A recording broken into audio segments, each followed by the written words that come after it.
Uno de los aspectos más interesantes de Avatar: La leyenda de Aang es el cómo funciona su mundo. La premisa básica es que hay 4 naciones en las que nace gente que puede controlar un elemento. Nuestros protagonistas estarán viajando y visitando estas naciones, y lo que más se puede apreciar en estas es las diferencias culturales que generan las habilidades de sus habitantes. La tribu del agua se guía por un sistema de canales que pueden redireccionar a voluntad y escondites bajo grandes estructuras de hielo. Los nómadas aire son los únicos en los que toda la población son maestros, así que sus templos se encuentran en lugares apartados que solo ellos pueden alcanzar. Las ciudades del reino tierra se caracterizan por grandes murallas y complejas estructuras que solo ellos podrían sustentar, y la nación del fuego es altamente militarizada debido a la facilidad de su elemento de ser usado como un arma, pero a la vez se encuentran en medio de una revolución industrial debido a que descubren que el fuego puede generar la energía para mover maquinaria pesada. Y esto es interesante porque le da vida al mundo. No es solo que la gente tiene poderes, es el cómo reaccionan a que tengan poderes. Todos los habitantes, aún los no maestros, son distintivamente del mundo de Avatar, con todas sus peculiaridades y rasgos.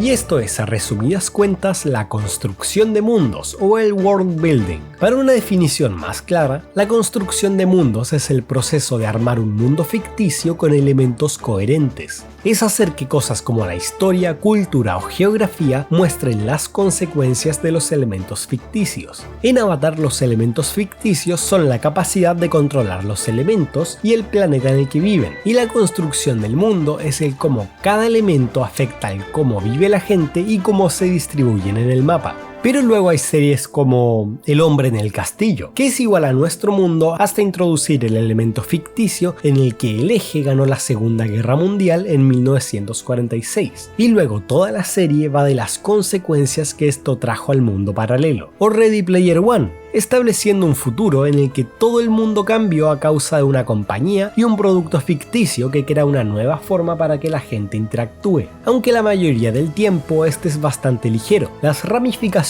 de los elementos ficticios o no son muy relevantes o se encuentran contenidas a un espacio mucho más pequeño. En Demon Slayer, todos los eventos paranormales ocurren en una escala tan pequeña que el resto del mundo duda de su existencia y atribuyen sus efectos a coincidencias u otras causas. O como las películas de Disney, hay elementos fantásticos que sería sensato creer tendrían un efecto notable, como si los juguetes o los animales pudieran hablar, pero el autor prefiere no darle importancia porque la construcción de mundos simplemente no es algo importante para todas las historias. No todas necesitan que su mundo se sienta vivo y coherente para ser contadas. Y finalmente, la construcción de mundos suele conllevar un sentido de antigüedad. Cualquier diferencia con nuestro mundo ya pasó y las secuelas son observables desde el minuto 1. Si en su lugar los elementos ficticios se presentan durante la historia y sus consecuencias se están viendo en tiempo real, la construcción de mundos difícilmente aplica. Tomemos Spider-Man 1 por ejemplo. Hasta que la araña mordió a Peter, la historia solo ocurría en Nueva York, no un Nueva York de superhéroes y villanos, solo Nueva York. No hay un mundo en eso. O Jurassic Park, los dinosaurios devueltos a la vida van a cambiar el mundo, pero ese cambio es algo que está por pasar. En lo que al espectador concierne, esta tierra es igual a la suya. Introducción muy larga cuando de lo que vengo a hablar es Marvel. Verán, en Marvel y en DC Comics no hay construcción de mundo propiamente tal. No hay ninguna regla que se tenga que seguir, y cada autor puede hacer algo nuevo o cambiar algo antiguo sin preocuparse de que tenga que encajar. Estando los linternas verdes y amarillos, pueden meter nuevas corporaciones y actuar como si siempre hubieran existido. Pueden sobrevivir los kryptonianos que al autor le dé la gana. Los poderes de Peter Parker pueden ser un experimento fallido, uno exitoso o un tótem de araña ancestral.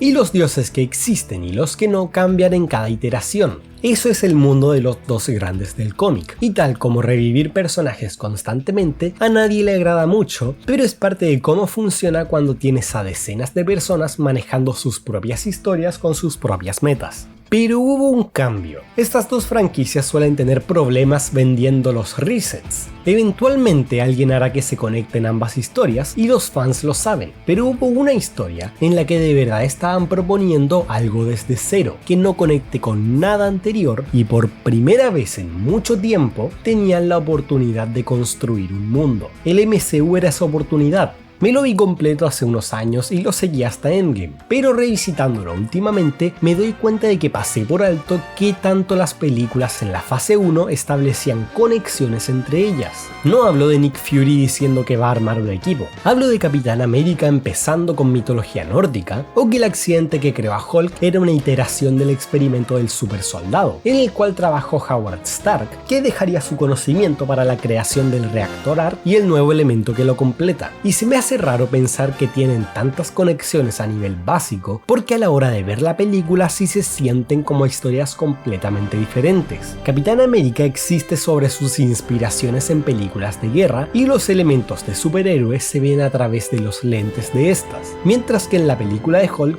brilla al no tratar a Hulk como un héroe, sino como una fuerza que Banner tiene que contener a toda costa. Y creo que parte de eso se debe a cómo decidieron construir el mundo. Hulk no es el experimento del super soldado, pero plantearlo como un proyecto derivado del mismo lo hace sentir más aterrizado. Nos dice que aunque esto sea raro, lo que veremos después trabaja sobre las mismas bases. No es otro experimento completamente separado que de casualidad también creó a un superhumano. Y el universo fue un éxito, pero después de la primera de Avengers las historias comenzaron a divergir. Y miren, no me voy a sentar aquí a decirles que eso fue algo malo. Nos dio películas que se fascinan en su falta de conexión con las historias principales, Ant-Man, Doctor Strange y Guardianes de la Galaxia siendo de mis favoritas. Pero lo que sí significaba era que poco a poco el MCU empezaría a acercarse a cómo eran las cosas en los cómics. Y ahí es donde estamos ahora. Independiente de la calidad de las nuevas historias, es innegable que han estado cambiando o recontextualizando eventos que dábamos por sentado. En She-Hulk mencionan que realmente no fue la naturaleza del experimento lo que creó a Hulk, sino que los miembros de la familia tienen una mutación que les permite volverse Hulks al absorber radiación gamma. Es un cambio simple y más en línea con lo que la serie quiere lograr, pero corta esa familiaridad que tenían los dos originales. No quiero apuntar directamente a que sean retcons, que son cuando alteran hechos previamente establecidos, pero es simplemente un manejo flojo. En Thor presentan la existencia de los dioses nórdicos y la idea de que todas las historias de su mitología ocurrieron tal como son contadas, y todos asumen que los dioses no existen, por lo que la llegada de Thor es un evento que altera todo.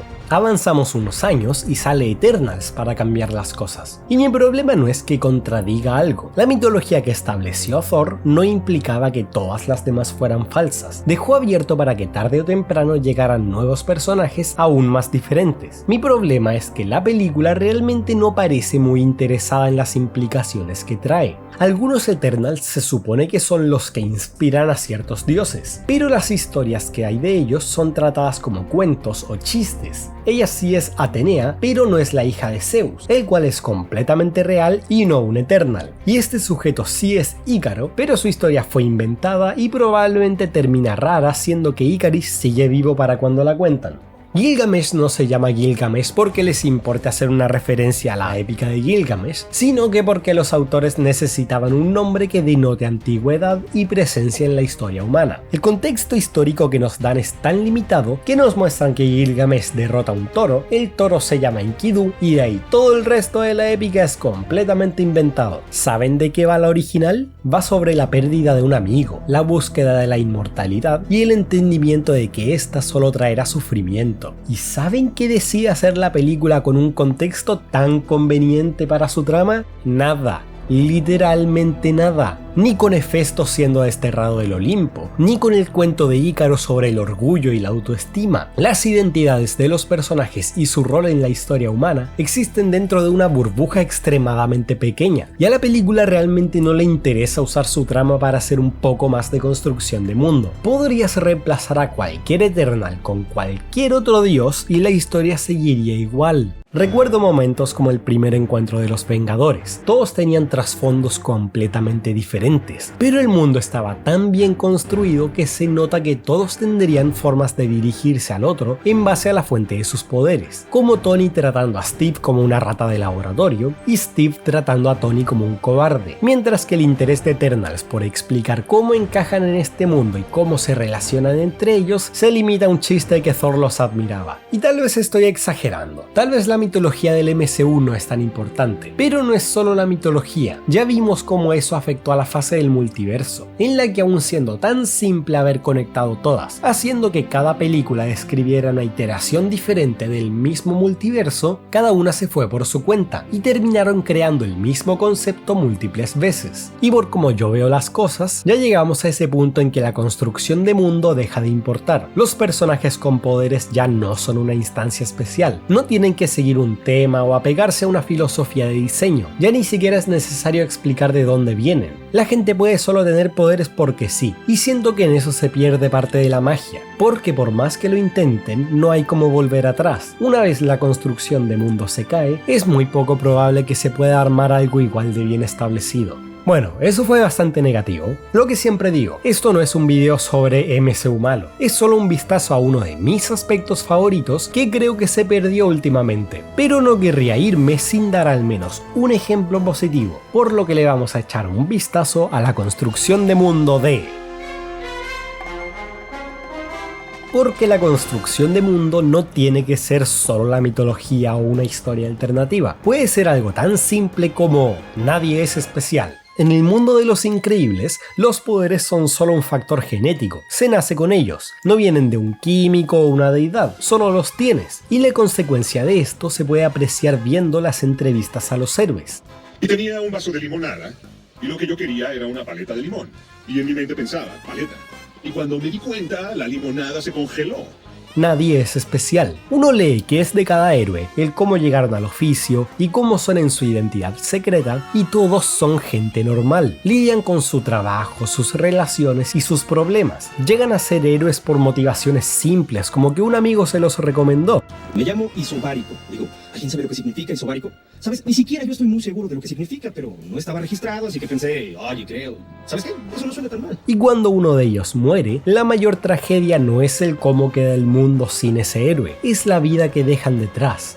Me caía bien Telescopio. Yo creo que era bueno, ¿me escuchan? Sé que suena raro decir que gente normal hace una construcción de mundo interesante, pero es verdad, los personajes son muy distintivamente del mundo de los increíbles. ¿Saben? Yo podría estar allá resolviendo un crimen en este momento, o cuando menos curándome esta resaca. ¡Ay! Si los llevaras a otra historia quedarían muy fuera de lugar. Son personajes e historias hechas para encajar en el mundo de los increíbles, el cual solo tiene una película. Bueno, eso sería todo. Había unas cuantas series más de las que quería hablar, pero me extendí más de lo que creía en Marvel, así que encontrar cómo conectar a ellas sería un poco difícil. Las dejaré para la próxima. Este video puede que llegue un poco tarde porque me fui de vacaciones y luego me enfermé, pero espero que haya quedado bien.